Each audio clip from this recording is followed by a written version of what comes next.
Good morning, everyone. This is a Saturday morning mastermind, and my name is Catherine Clement. I'm in Boulder, Colorado, and I'm going to be just getting us started off this morning. Our normal host, Samantha Studebaker, is actually on the road today trying to help one of her kids get moved, and so we're just kind of filling in for her. And so I'll get us started off, and then Dan and Jason are going to take over the helm, and hopefully we'll get to hear from Miss Karen as well. So we're reading The Slight Edge by Joel Olson, and we're on chapter 11 in the newest version of the book. Thanks, Dan, for holding that up. There's several versions of this book, so I can't tell you if we're on chapter 11 in your book or not, but I have the Kindle version, and we're on chapter 11 of that book. And I can't remember if I read this chapter in preparation for last week or something, and then we didn't do last week, or what happened. The chapters, yeah, that's what happened. Okay, because it seemed really familiar, and I'm like, are we doing the same chapter over? But I don't think we actually ever got to cover it. So we're going to be talking about that. It's really, this is a great book. If you haven't read The Slight Edge, we encourage you to get whatever version you can and join us. We read one chapter a week, and then we meet here every Saturday morning and discuss the chapter, what we learned, how it pertains to our life, etc. So we'll get started off by letting everybody introduce themselves. I'll go ahead and mute out. If you'll just unmute yourself, introduce, and mute back out, it'll keep the line nice and clear for the next one. Thanks.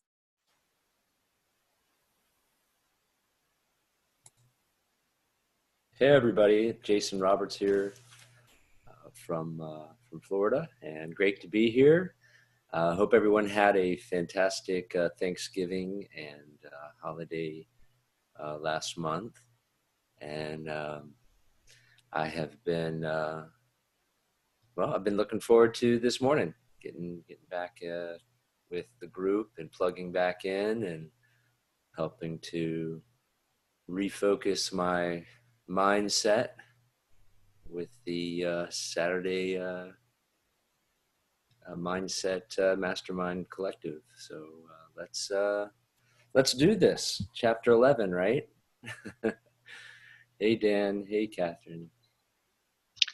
Hey Jason, I'm Dan Sissick. I'm in Las Vegas, Nevada, where for a while we had a kind of an unusual, little bit warm period going on even into the fall, because I was just not really getting too bundled up.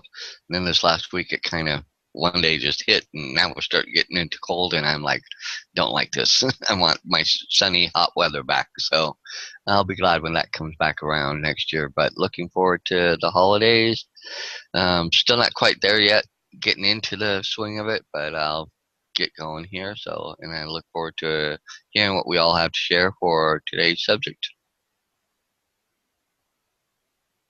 And good morning, all. My name is Karen Lohoff, and I'm in the Phoenix area. I call it I'm in Chandler, actually, which is the part of the East Valley of the Valley of the Sun. Used to be. We haven't had sun for about 4 days, and it is totally weird to me. It's like, I don't care for the heat, but I like the blue sky, and I like to be able to know where the sun is at, and it's just really strange to me because I'm originally from Wyoming, so I certainly have seen times when the sun doesn't shine, but it's unusual here. It's kind of like a 365 day a year blue sky. So we're going to get off on chapter 11 and have a good time. That's awesome. Thank you guys so much for being here. And Samantha, we're wishing you safe travels out there on the road. Keep it between the lines, girl. So we usually start off by I'll just read at the end of every chapter, at least in my book, they have essential points from the chapter, so I'll go ahead and read those. Mastery begins the moment you step onto the path. Failure begins the moment you step off the path. Wanting is uncomfortable. Yet, wanting is essential to winning. There are two ways to close the gap between where you are and where you want to be. You can let go of where you are and be drawn to your goal, or you can let go of your goal, hit the snooze button, and stay where you are. Chances are good that when you step out onto the path of mastery, you will step out alone. Now that last one, what that's talking about is oftentimes, and I think, oh, Samantha was able to join us by phone, it looks like. Welcome, Samantha. Awesome. I was just saying we were wishing you safe travels out there. She probably, if she's driving, she may or may not be able to mute or unmute to get in to talk to us, but that's okay. At least she can listen in. Oh, there she is. She's actually on video. Whoop, whoop. Hi, girl. So one of the things that I think many of us have experienced, especially in this age of social media where we're posting things on Facebook, and like this morning, most of you know I'm into cryptocurrency for several years now, and Bitcoin is over 11,000 a coin this morning. So I'm just like, woo! And you get on there and you get excited about stuff, and people, sometimes some people get a little uncomfortable when people get excited about their life because they're not so excited about their own life. And so when they feel your excitement, it makes them feel a little uncomfortable. And sometimes you've all heard that thing about the crabs in the bucket. Sometimes they'll reach up and pinch you in the ass and try to bring you down. They want to drag you back down into the bucket. They don't want you to be out there excited and pants on fire. They want you to just go to the bar with them on, and drink your blues away or something, And so I've even experienced that recently where a really close friend, just kind of, he's a close friend and his heart is sincere and good. But he just, he was like, you can't save the world, Catherine. You just can't save the world. And so I had to go pull up that starfish meme where the little kid saves just the one starfish.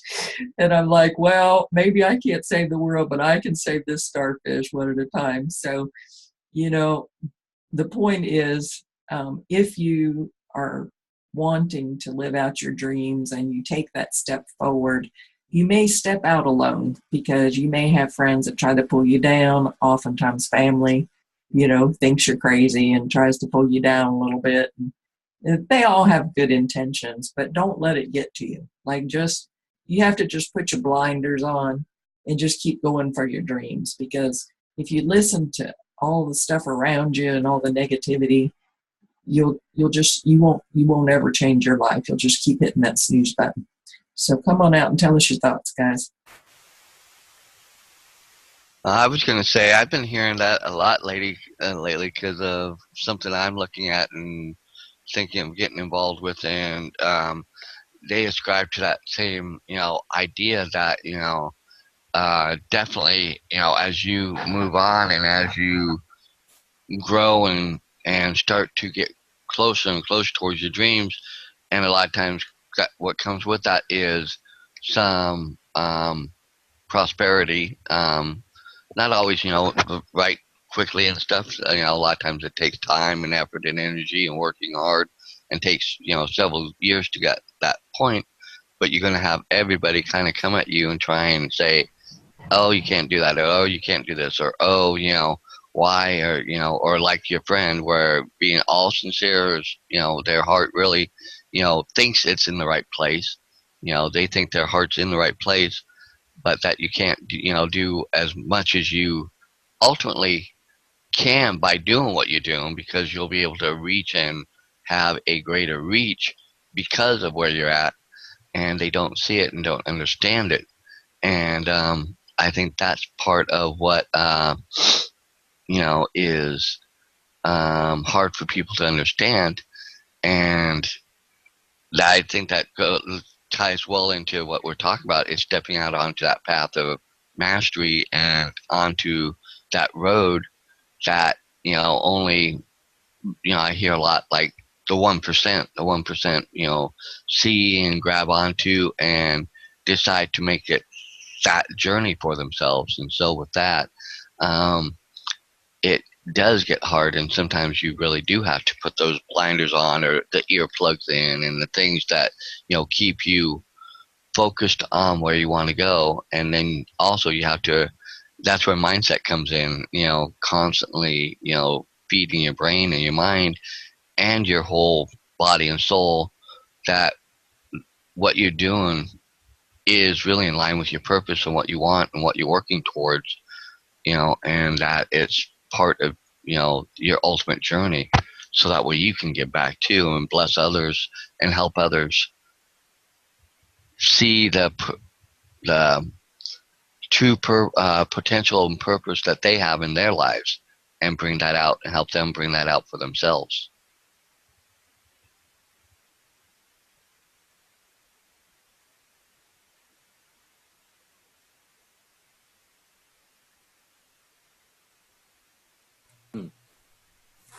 Wow, Dan.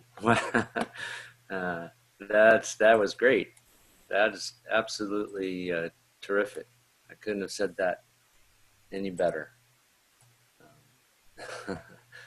Yeah, the cultivating a mindset around something that you want, a mindset of possibilities, and using it and using those fundamental skills that are taught in this book and in other books can, definitely help not only achieve the things that you want, but also put you in a position where you can really help others too. And that's fantastic that you brought that up. I really like that.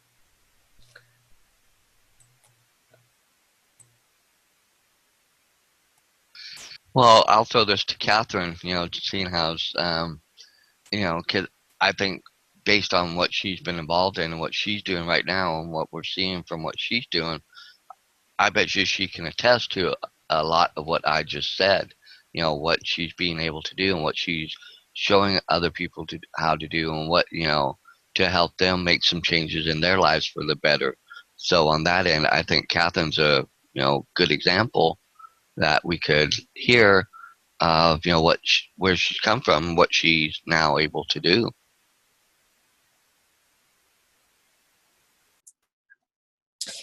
Yeah, it's really, no matter which industry you decide to go with, you just have to keep plugging along. You just have to keep plugging along, and you have to be a little bit crazy. When I got into crypto a few years ago, even I thought I was crazy, but I've accepted that about myself, so I'm okay with that. I went ahead. But it was very pioneering. The funny thing about it is, what I'm doing now is I was at my parents' for Thanksgiving. I got to go. I'm doing well physically on the stem cell therapy, and I got to actually travel and go spend Thanksgiving with my family, which I haven't done in many years. And it was it's so good to be able to travel again. I have to say that. But they particularly thought I was crazy getting into crypto when I did, and they still thought I was crazy, but God is wonderful. And right there on their big screen, CNBC, they were talking about Bitcoin all weekend, and I was so happy because I'm like, see, I told you so. So it was good because unfortunately or fortunately, they believe the media. Like I don't have much credence in the media, and actually even the media coverage that was shown was kind of showed their ignorance on the subject. But it's still, even though it's been around since 2009, it's still a new subject to a lot of people. So you have to understand that when you start doing something different, whether it's crypto, whether it's some kind of network marketing, whatever you're doing, chances are you're going to get some resistance, some pushback. maybe not in the beginning. Well, maybe in the beginning, and then it might drop off. And then this is the curious thing to me. Like, I always thought when I, quote, made it, that it would be easier and I'd get less pushback and things like that. But you actually start to get more, which is pretty interesting. And then you get people, it just changes. And that's one of the things that this chapter talks about, is how, that life is a continuous growing cycle, you guys. So don't think that success is like this one thing that happens. It's not. It's like 3 trillion little baby steps. It's not hitting that snooze button in the morning, or hitting it, but like only hitting it once, or so, whatever you choose to do. I don't hit the snooze button myself, but I know some people do. But it's that decision to make that call to that person to follow up. Most people in network marketing complain about, I don't have enough leads, I don't have enough people to talk to. I want you to, if you're saying that to yourself, I really want you to challenge yourself on that and be honest, because I've said that to myself, and yet if I look through my 3,000 Facebook friends and my even my phone, I've got a lot of people to talk to. Like, I could never run out of people to talk to. What I do is I use the excuse of I don't have anybody to talk to. But like, I'm lying to myself, because there's millions of people out there to talk to. And if you diversify in what you're doing, and that's a whole nother subject, because a lot of people say you have to focus on one thing. I got burnt focusing on one thing, so I diversify, and I have my hands in more than one basket. Yes, it is more difficult that way. Yes, it is easier to focus on one business and get that successful and then add something else. But if you ever get burnt by a company going under, you're going to learn that it's better to have your hand in more than one pocket there, to have some backup. And so, because I do many things, I always have something to talk to somebody about, because what I do, the kind of businesses that I do, I like to help people, and so whether I'm helping them with their finances, or I'm helping them with their health, or I'm helping them with self-development, or, whatever, I'm helping them with energy work, whatever I'm doing, I'm providing some sort of service. And so people need those things. Like, it's solving problems for people. So you can't problems never go away. So I'm never going to run out of people to talk to, but yeah, it's like, success is not, you don't just get there some people get there overnight, maybe you bring on some big networker and your team blows up overnight or something like that. But for most people, it's really at least 2 or 3 years of just steady, consistent, 2 to 5, Dan's saying, of steady, consistent, doing it even though you don't want to do it, kind of thing, almost like a job, but then suddenly, your teams grow enough to where they're adding people, and the next thing you know, your teams are growing so fast you can hardly keep up with the registrations. So come on out, guys. I kind of wish Sandy was on today, because with her, acupuncture and her stuff and her new product line she just launched, I'm sure she could also share a lot of insight too, as to, friends and people and things and stuff, and the challenges she's gone through from. I know she's done few things also, just like I have. I've been involved in like 5 or 6 different things myself, and I recently just experienced a company I was affiliated with and had been affiliated with, but I hadn't really focused on over the last year or so, because of changes and things that I was not happy with, because it got off its core ideas and stuff, and founder of it, kind of lost his way. Finally, went bankrupt this year, and it had a product that I really liked and used, and was the product I was trying to, as an affiliate, help get people to use and stuff. But it's interesting how, uh, it's almost like you have to go, well, you need to go through the trials and pitfalls, because that's where you get the appreciation and the understanding of, the true cost of what you go through. But at the same point, when you get to the other end, the ultimate payoff is so much better, and you can then therefore help prepare other people and show other people, work with other people to bless them and show them, where they can go if they so want to.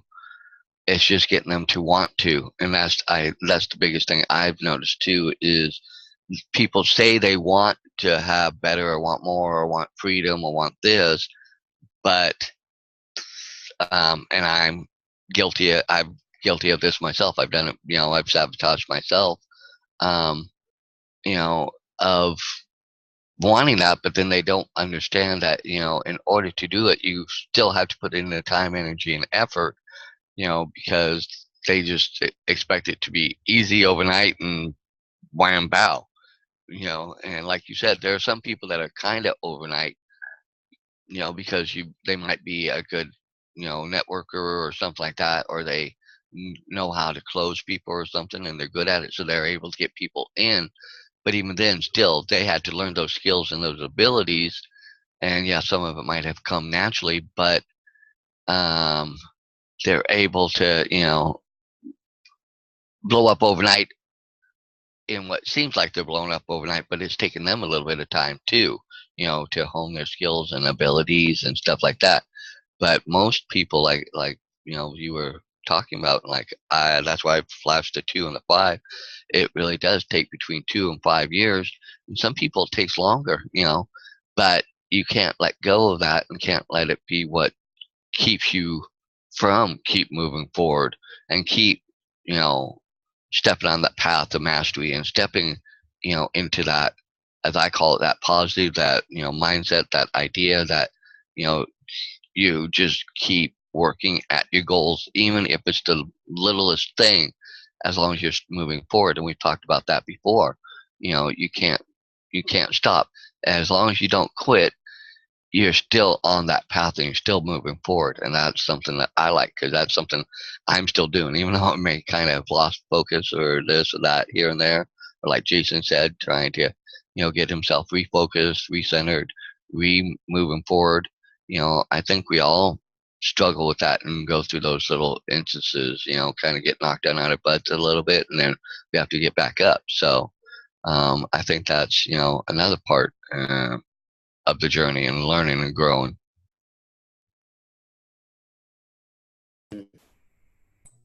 Yeah, sure is. And there's it's kind of a double-edged sword too, because you can get into the right mindset, start doing the right things that start attracting opportunities, and then you have too many opportunities and you don't have enough time to really get to them all. And so some of that can be discouraging on the other end too. But really, the skepticism of other people in your own head or wherever it's coming from is just such a huge waste of time. Right now, so much opportunity out there. The only thing holding us back is ourselves, and every moment we wait, we can actually lose out, because these opportunities, even in regular business and traditional business models, businesses don't last forever. They have their boom time, and then they have their bust, usually, or they end up merging or splitting up, or there is a curve, and that's business managers fight all the time to try to control that business curve and keep their businesses flourishing, of course. So it's something that everybody has to deal with, and when all your when you're only dealing with one company or promoting one thing, then yeah, you're at risk. That's a very risky thing to do. That's actually more risky than playing the stock market in different industries, or things like that, because you're putting all of your faith in one thing. And for me, I've been doing some online businesses, but really found, just because of the mindset and the skills that I've learned, and the time that I put into educating myself on what to do, I've really managed to help build someone else's company, and have really enjoyed doing that. But it just takes up a lot of time. So the time has been more profitable for me, but it also has taken me away from the group and from some of my other side businesses. But that's okay, because sometimes we have to be flexible like that, just as much as we have to sort of stick to our goals and to our game plan. But like they mentioned in the book here, it says start with a plan, but that plan says you have to start with a plan, but the plan you start with will not be the plan that gets you there, and it kind of made me think, gosh, that's been, in the past, was a difficult thing for me too. And even today, sometimes it's just getting started, especially when it's something new. You want to take advantage of something that's out there, that's going on, everyone's, talking about, but you don't even know where to start, so, but, just begin. Just go ahead and take one of those tiny steps that Catherine was talking about. Go ahead and just begin. And as you get into it, then you'll actually be able to write down your goals. Okay, now you know a little bit more about it. And now your next goal is to read the next chapter, or to, investigate it a little further over here, or maybe even, make a purchase or whatever it might be. But then once you just go ahead and start, and then it'll be apparent what your next goals might be. But never let other people's skepticism get in the way, right? And plug into things like this, where you can be with like-minded people that really want you to succeed. So, yeah. I don't know if we had. I saw Karen was on earlier. Is she still there, Karen? I am. I actually was coming out at the same time that you were. Oh, I'm sorry. Oh, no, not at all. I've been kind of hesitating, because I often feel that what I am involved with, or thinking about, or what's on the top of my mind, is really not apropos for anyone else. But keeping in mind that we're on what I call national TV, and Chris isn't here to say, no, this isn't national TV. And there may be someone who either, I suppose no one can be watching now that we wouldn't know about, but later happens to be watching. Maybe this can be helpful to someone that's finding themselves in a little bit more similar place to where I am right now. I have reacquainted myself with a concept that is probably most readily understood as subpersonalities. I actually first was starting to take note of it because someone was calling them subselves, and I just really wasn't aware that I already knew about this. But we all are really a component of many personalities. I was thinking of my brother, whose birthday it is today, and I thought, oh my gosh, that's just incredible. My birthday was a week ago, and he and his wife call up, and when he's on the phone with me, he's often in this mode where he's all ramped up, and he's talking in a different tone, and his energy's all different, and basically he kind of runs over everyone else. I don't know if he realizes that that's what's happening, but I realize I can't have a normal conversation with him. I can't say, hey, how are you doing? The last time we talked, you were such and so, because he's just not into that. He's just into, we're singing, we're being goofy, um, we're just kind of different. And, you think about how you are with your parents, or in my case, I was thinking with my first husband, he wanted me to come meet his family. So we drove from Utah to Arizona, and as it turns out, his parents and her parents shared a duplex. So I met his parents and then his mom's parents, right next door. And I thought about how differently I behaved. And, then we all know how differently we behave around a baby. And I behave differently around puppies. I mean, my son comes in and, next thing, oh, sweetie, oh, you are so cute. And, just carry on. And what's funny is he's really, serious as the day goes long until he gets seated and he rolls a puppy over on its back, and he's, oh, dog adorable, and he's scratching the belly, and he's, roughing the paws, and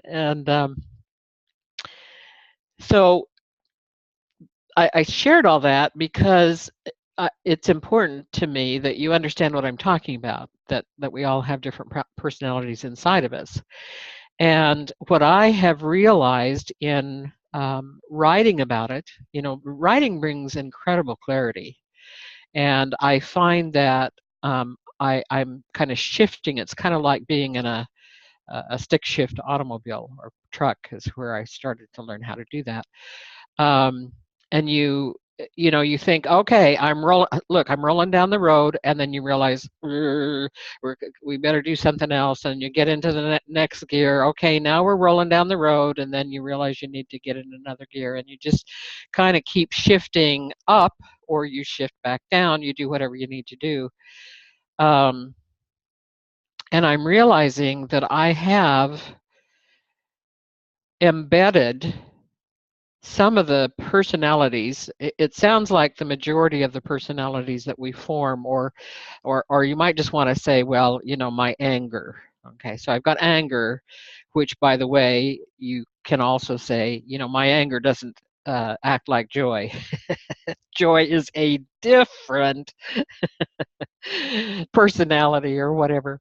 But anyway, I realize I have embedded some of those personalities that I'm sure I created as a child.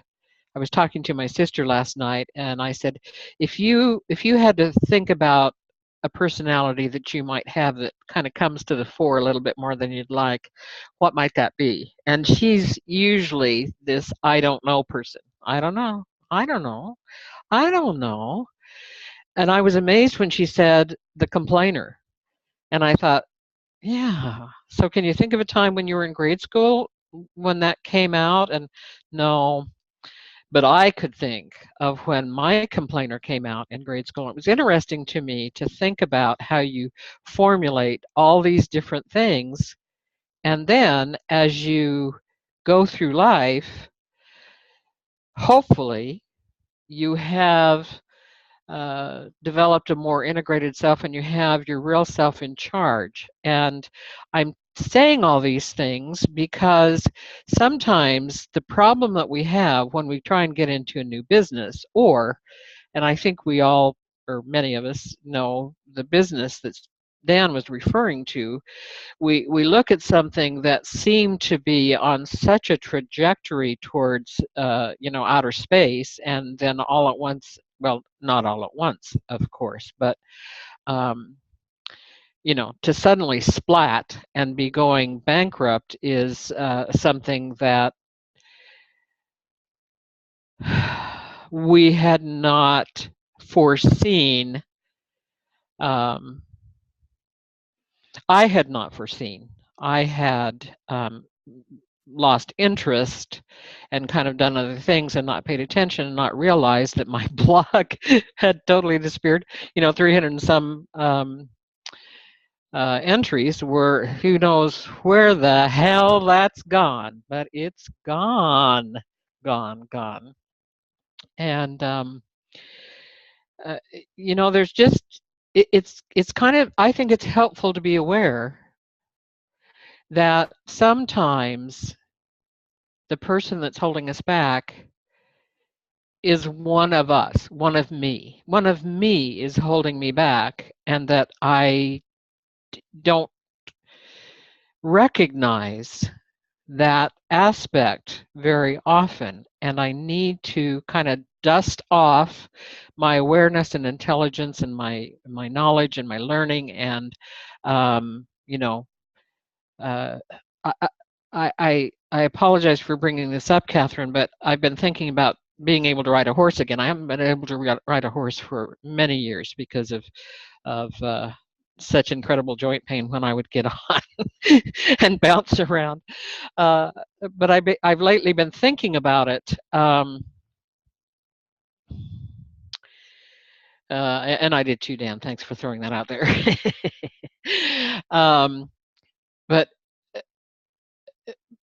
But I have such happiness in one of the avenues that's important to me that I was thinking about being able, it hasn't occurred yet, but being able to get on a horse and just go galloping off, giggling to guffawing, just really enjoying where I'm at in life. And I do feel myself getting nearer and nearer that. And it is exciting to see you, Catherine, doing the progress that you're doing. And it's good to see Sandy doing the progress that she's doing. And it's so good to be a part of all of this where we can hurrah one another on, egg one another on, encourage one another on. And I certainly thank you all for doing that for me. I'll get off the platform. Thanks. Wow, I love what you shared, Karen, because you brought up a whole different dimension of how to look at being involved in business. Because when you were talking about that, and I'm pulling a Jason here, because Jason a lot of times will hear something, he'll turn around and throw something out that, wow, he got something out of it. So for once, I'm pulling a Jason. Um, that I think we do have many hats that we wear, and different personalities. I know I've got, different, aspects of personalities that I bring out, and depending on which situation this, that one is definitely for my mom. There's definitely, I love her to death and everything, but, she just drives me, sorry. And, others I have for when I'm involved in my businesses or stuff and things like that, or, stuff at work where I'm currently working, we have those different, and it's interesting how we just kind of, as you say, shift into those modes so easily, but sometimes we're so unaware of how easily we shift. And maybe if we paid attention more to the underlying thing of that, of how we shift, maybe we can get a better understanding of what it is that, like for me, saying like calling or making follow-up calls for leads or this, or initially getting out and talking to people about what I'm, you know, really passionate about right now and stuff, that initial, you know, for me, lack of a better word, fear of the rejection or stuff, and where that came from, ultimately, where that ultimately got built up in me. And I know it came from when I was a kid, and some of the, things I've been through as a kid. And I understand that, and I can see in my mind and say, oh, I know where that's come from. But now it's, because it's so ingrained and so automatic in me, how do I change from going from automatic, shifting where it just kind of happens, to where I'm more in control and can take better control of that, to say, okay, I'm aware of this. How do I work around this to where I can get past that, to where I start shifting into this gear now rather than the old automatic thing I did. And I think that's the area where, something I need to work on and understand, and even get help and guidance from those I'm looking, for guidance and stuff too, to help better understand that. So I love the analogy, and I love how you brought that out, because I don't think we look at those things enough and pay attention to those things enough. And that just helped me just kind of take a different look and perspective of how I might want to, move forward and deal with that a little bit now.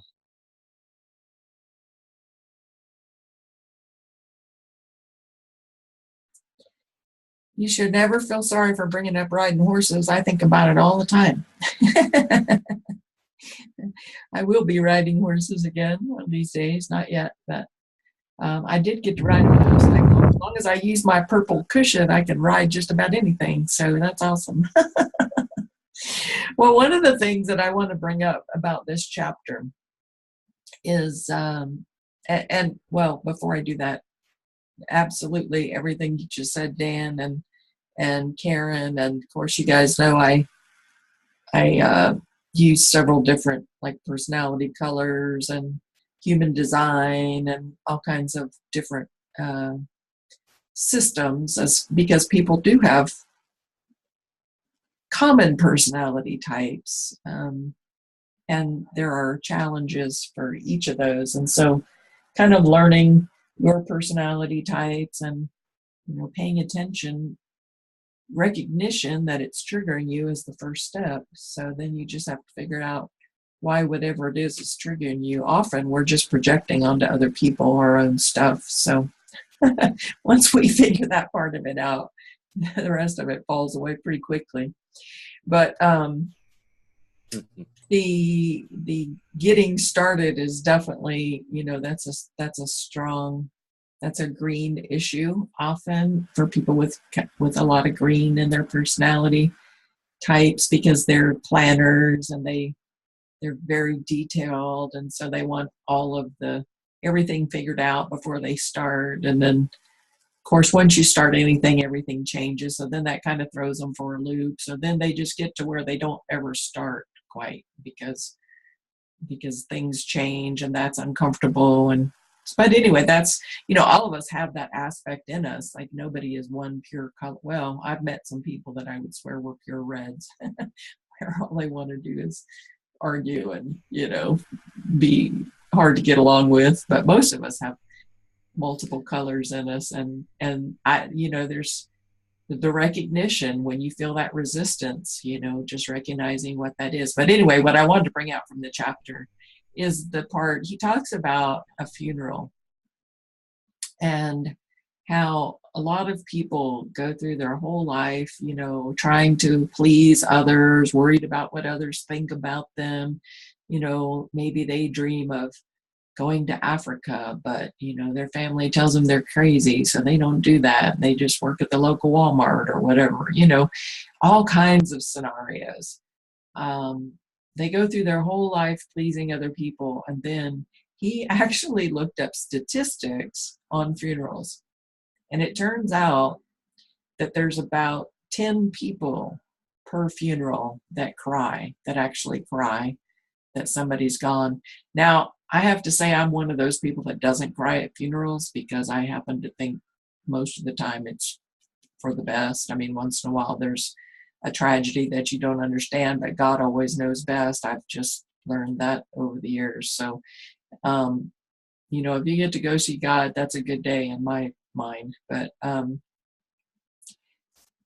he says about 10 people cry at a funeral, and that the number one, when polled, the number one deciding factor on whether a person attends a funeral or not is not if you're blood family, not if you're their best friend, not how long they've known you, not how much they love you. It's actually the weather, guys. It's actually the weather. Okay. So let's not worry so much about what other people think. If they're going to decide whether you even come to our funeral based on the weather. Maybe we should just stay focused on our dreams and moving towards those, regardless of how crazy they seem to other people. Right on. Stay focused on your dreams, right? They absolutely.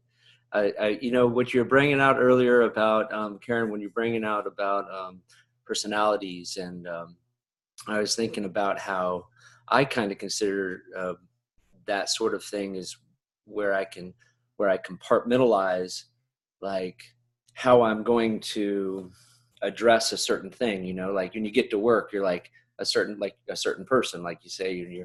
When you're hanging out with your friends, you're you know, slightly more relaxed. You know, and even at work after hours, you know, it's kind of a different mindset. But also it brought up in my head about, you know, our emotional triggers, and how you're talking about, you know, switching gears.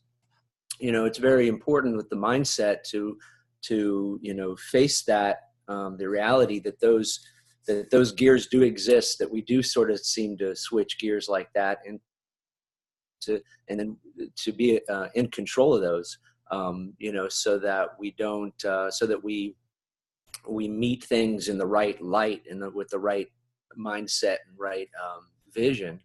You know, because you know, you may may have an opportunity come across you know, your path, and if you have a habit of slipping into an emotional state where, you know, you immediately become skeptical, or you immediately think, well, I don't have enough time to do this, or it didn't work last time, so it won't work this time. You know, we have to be aware of those things. I mean, because they can dictate which, you know, road we take during our path. You know, so just what you said brought that up to me, and I just thought, you know, we need to be aware of those things, so that we can gauge ourselves where we are, not only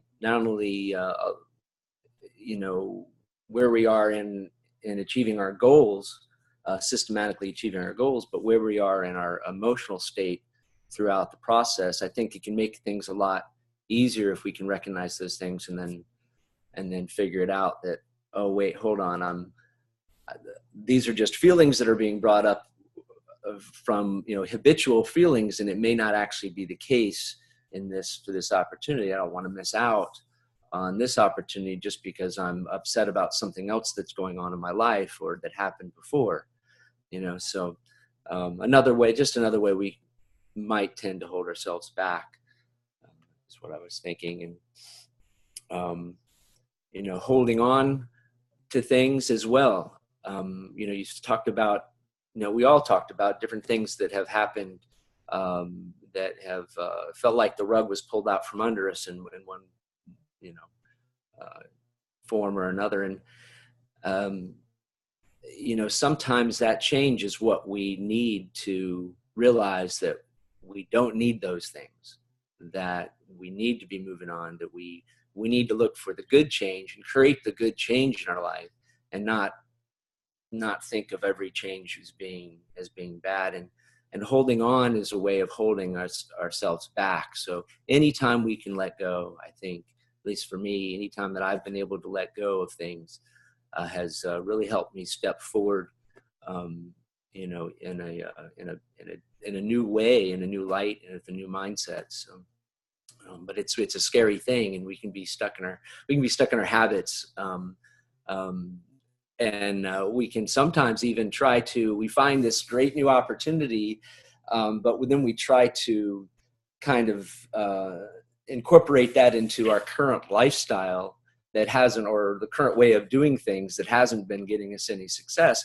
We pull that new great thing into this pattern that hasn't got us anywhere before. So I realize sometimes we have to just clear our slate, clear the pattern, and reinvent the way we do things around that new opportunity. And, you know, just make that decision that, you know, whatever the issue, I mean, you're going to solve it. You're going to find the solution. You're going to reach out to people. You're going to do whatever it takes. And yeah, just do whatever it takes, you know? So gosh, it's getting close to the top of the hour, guys. So great to be here with you all. Thanks so much for helping me refocus my mindset. I really appreciate it. Love you all, and hope to be back here next weekend too.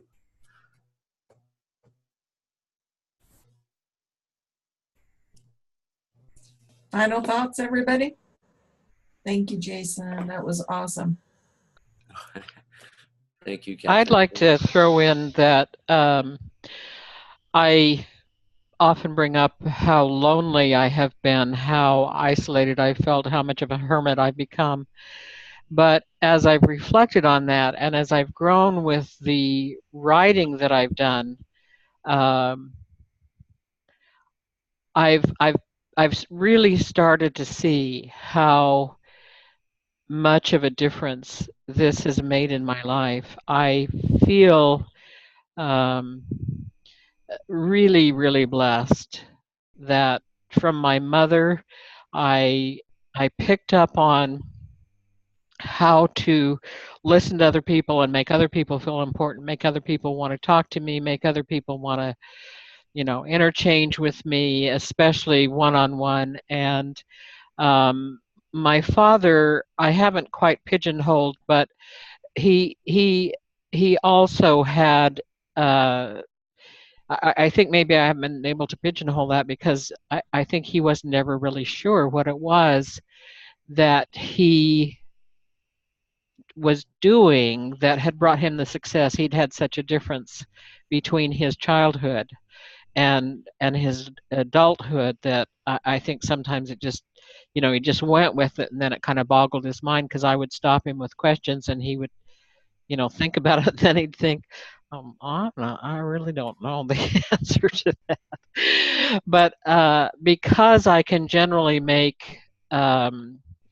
get into a deep conversation with just about anyone that I've just met and have a little bit of time with, um, I've associated so well with people that I didn't grasp, I did not realize, I did not see how enmeshed I became, how reliant I felt on every nuance of whether or not I was pleasing someone else. And so as we talk about on our path, finding some of the things that we're learning and understanding that we, um, as you were saying, Jason, we need to move forward. We need to um, just understand that things change, and um, I feel different in a lot of ways, and yet when I do interact with a human, I think, well, I'm just the same, but I'm really not the same. And I feel like for me to do what my dream is, I need to be able to handle that. I'm going to recognize that I'm not pleasing everyone, and I guess maybe that's one of the things that probably a lot of us need to realize as we move forward in life.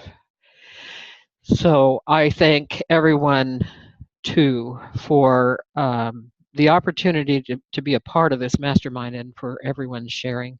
Thank you.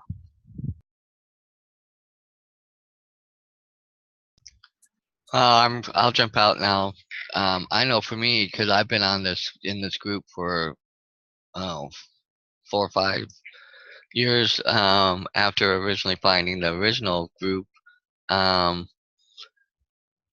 and I know what this group means to me. I love coming to this group. It has helps keep me kind of my mindset where it needs to be, and kind of revitalizes me. And I love you all. You know, it just helps me. And I always come out of here with a sense of a lot more empowered and able to continue on and continue. And I think that's why I still keep moving forward towards my dreams and what I want and what I'm looking for.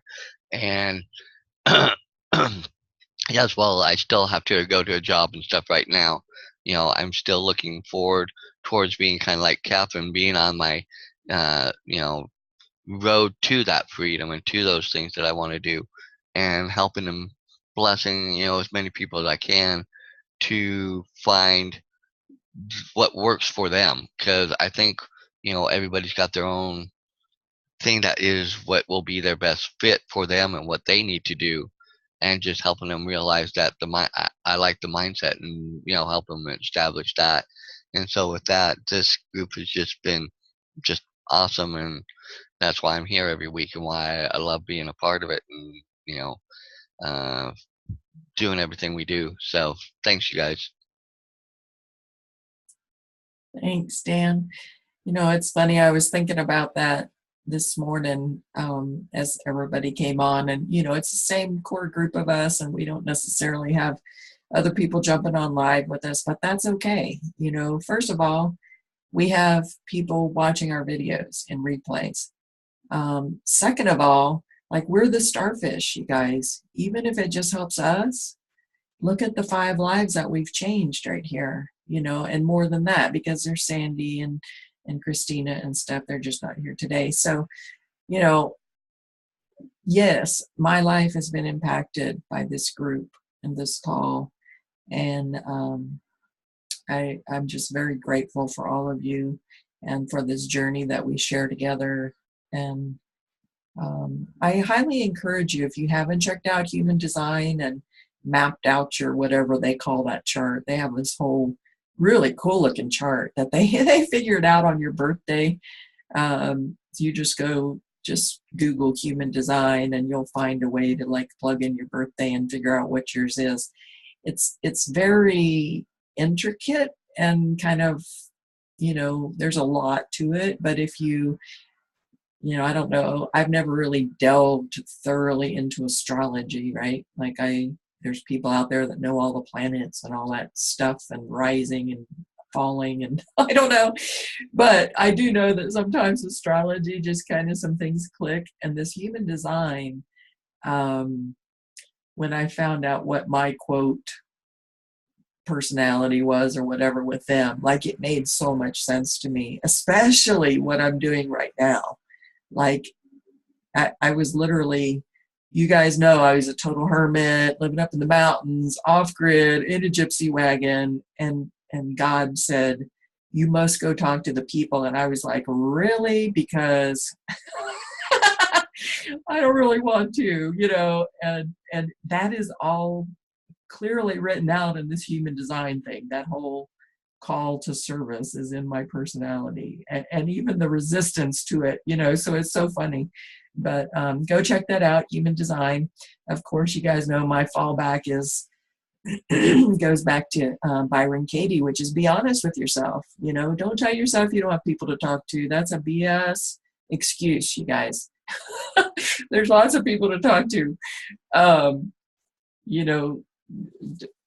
Don't, just like Karen said, it's our own personalities that stop us. Yes, we have people that come at us from different, family or friends or whatever, trying to stop us. But in the end, just, think about those funeral statistics. Don't pay attention to that. You can literally just turn that off like you do the news, right? Just stop it, stop listening to it. But what really stops us, if we're really honest with ourselves, is ourselves. That's what stops us. That's what stops us from reading the chapter for the week. It's what stops us. We like to say, I don't have time. That's an excuse. We have time, guys. Add up the hours in the week. We spend more time telling ourselves we don't have time. We could get half the stuff done that we're saying we don't have time to do. So even as busy as we all are with multiple businesses. So Jason, you want to close us on out and tell them where to find us and all that good stuff? Oh, well, just find the time, right? That's right. Yeah. I had some things in my mind, but they just all went out. So you all have a great weekend. Just so much good stuff out there, but hey, you're not, if you're out there and you're thinking, things are tough, you're not alone. Things can seem that way, but a lot of it is a lot of it we have control over. A lot of it, you know, we can choose to just make a decision to continue to be positive and work towards what we need. Reach out to people who may be able to help you, and you know, attach to mentors, and smile whenever possible, and join us next weekend, because we're gonna have more great topics. So great to see you all. Look forward to see you again. You know, take care. Awesome. Awesome. Don't forget to check us out on YouTube, Mindset Mastery Collective. We have a Facebook page, Mindset Mastery Collective, and get involved with us and pick up the book and read chapter 12 for next week. All right, guys. See you next time. Have a great week. Be careful out there, Sam.